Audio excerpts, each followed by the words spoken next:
తిరుమలేష్ అన్న రాఘవ్ చెడ్డాని కవితా పార్టీలోకి తీసుకోండి అన్న. రాఘవ్ చెడ్డి బీజేపీ శిలుక.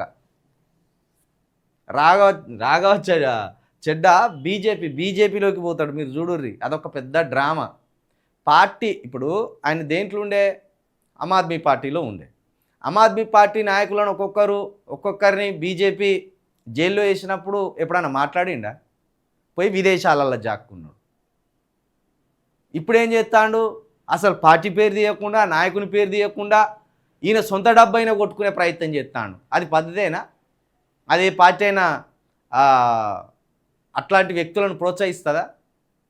నీ ముఖ్యమంత్రిని, నీ ఉప ముఖ్యమంత్రిని, నీ మంత్రివర్గాన్ని ఒక్కొక్కరిగా తీసుకుపోయి జైలు వేసినప్పుడు కిక్కురు మనకుండా ఉన్న నువ్వు రాఘవ్ చెడ్డా ఇప్పుడు మాట్లాడుతా అంటే అవి కూడా సిల్లీ పాయింట్స్ మాట్లాడతాడు. అన్ని సిల్లీ పాయింట్స్, పెద్ద పెద్ద విషయాలు ఇడిచిపెట్టి సిల్లీ పాయింట్స్ మాట్లాడతాను. దానికి మన వాళ్ళకి ఎప్పుడు ఒక మైకం ఉంటుంది కదా, ఎవడన్నా మాట్లాడగానే చాలు వీడు ప్రశ్నిస్తానరా అంటాడు. ఆ ప్రశ్న వెనుక ఉన్న దాగున్న కుట్రైంది అనేది మన వాళ్ళు తొందరగా పసిగట్టరు. కాబట్టి రాఘవ్ చెడ్డా అనేటోడు బీజేపీలోకే పోతాడు ఎప్పటికున్నా, మీరు చూడండి.